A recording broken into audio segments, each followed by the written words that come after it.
Мой муж пока еще неверующий, и он не разрешает мне чему-либо учить наших детей о Господе. Я, как христианка, понимаю свою ответственность за воспитание детей. Что мне делать? Oh, that's a hard question. Вопрос непростой. But it's not an impossible question. Но здесь нет ничего невозможного в этом вопросе. And I want to say first off that your relationship with your husband, that's the priority. Хочу отметить, что ваши взаимоотношения с мужем – это все-таки главный приоритет. Because that's the anchor of your home. Потому что это краеугольный камень, можно сказать, вашего брака. I was thinking about this question. Я размышляла над этим вопросом. And I thought about, the origin of the world. It started with Adam. Adam had a perfect relationship with God. И изначально, когда мир создавался, и когда Господь создал Адама, у Адама были совершенные взаимоотношения с Господом. But then he brought Eve. Но потом Господь привел к нему Еву. It started with the husband and the wife. И тогда и начались взаимоотношения мужа и жены. And it's so important that as women, we keep that in our mind. И поэтому очень важно, чтобы мы, женщины, в разуме хранили понимание этой истины. And I know it's hard. Я понимаю, как это непросто. Because you have so much responsibility. Потому что, женщины, сколько сегодня на нас лежит ответственностей. But if we can keep it in our mind, Но когда мы в разуме храним вот эту somewhere in истину, our mind, где-то в разуме храним эту истину, that my relationship with my husband under God, that's the most important. говоря себе, что научиться строить свои взаимоотношения с моим мужем – это главный приоритет. And God is going to give me wisdom about my children. И я верю, что Господь даст мне мудрости, как мне воспитывать своих детей. But you definitely want to prioritize that relationship with your husband. Но помните, Господь хочет, чтобы главным приоритетом вы ставили научиться строить взаимоотношения сначала с мужем. And I want to recommend to you that you go to IGNC and you go to «Искусный быть женой». Рекомендую вам обратиться на сайт IGNC.org. Найдите, пожалуйста, в поисковике курс «Искусство быть женой». There's some teaching there that's going to help you with your relationship with your husband. Это очень хорошее, полезное учение, которое поможет вам строить взаимоотношения со своим мужем.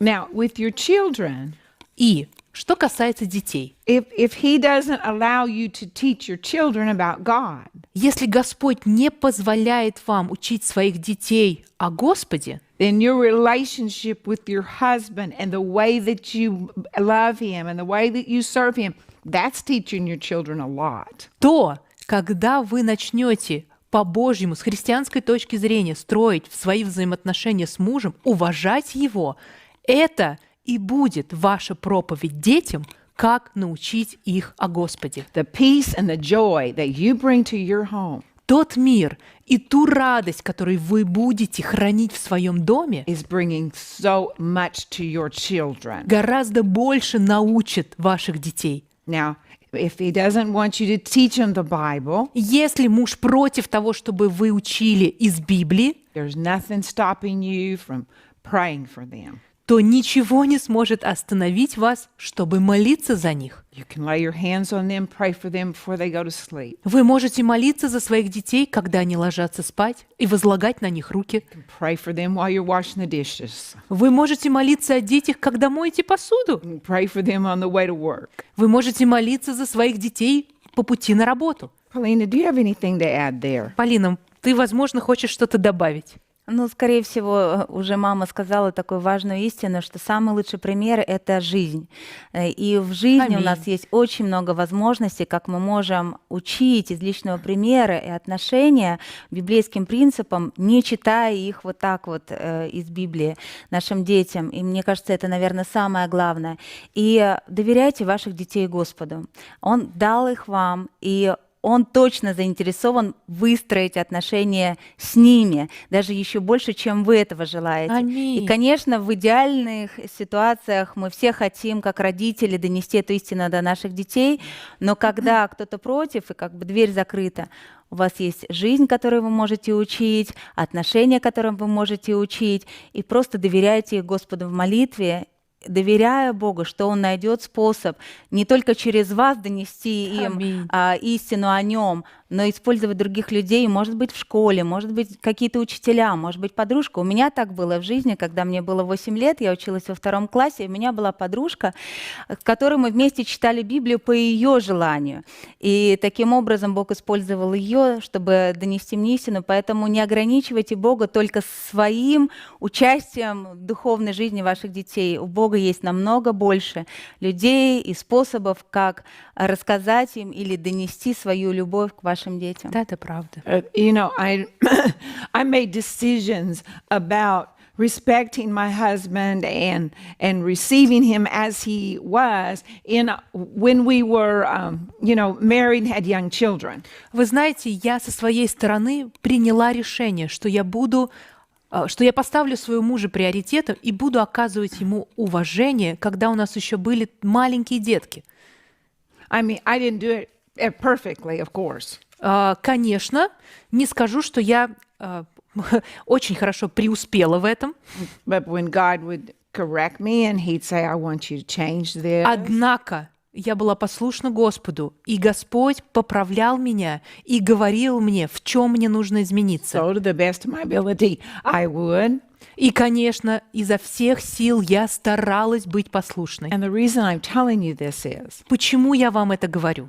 because I didn't realize what I was doing for my children. Потому что я тогда не осознавала, что я вкладываю в жизнь своих детей. So years later, А уже годы спустя somebody's interviewing Paul, our oldest son. я слышала, как мой старший сын Павел давал интервью. Paulina's husband. Это муж Полины.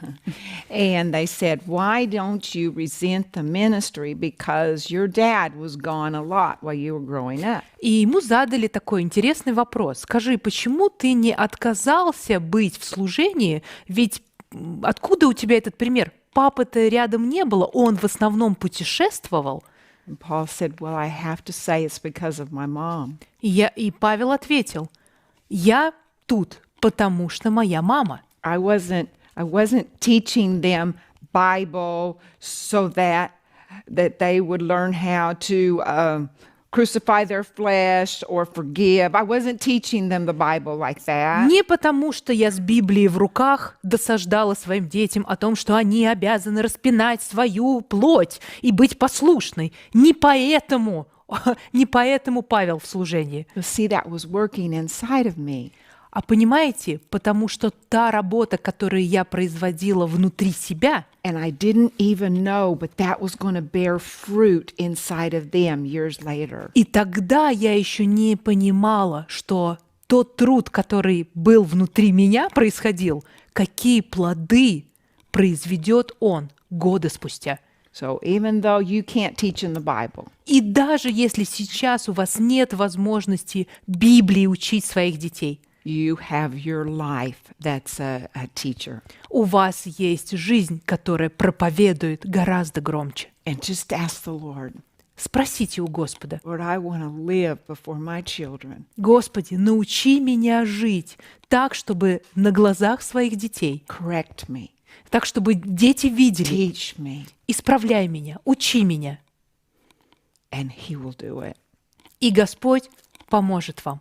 And as you love your husband, И если вы любите своего as you мужа, respect your husband, если вы уважаете своего I've heard мужа, so many testimonies. я уже знаю столько свидетельств. I'm thinking of one testimony right now. Прямо сейчас могу вспомнить. And this young woman, she's married and she has 2 young boys. Одна молодая женщина, будучи замужем, у нее было 2 маленьких Her мальчика, husband's an atheist. и муж ее на тот момент был атеистом. Well, he didn't forbid her from not going to church, Не то, чтобы он запрещал ей ходить с ними в церковь, but he forbid her from taking the children to church. но он ей разрешал ходить, но запрещал брать туда детей. She began respecting him, Но она в этом оказала ему уважение, not arguing with не him, споря, honoring him. почитая его решение. And in a few weeks, И через несколько she was недель, getting ready to go to church. когда она собиралась уже идти в церковь, And she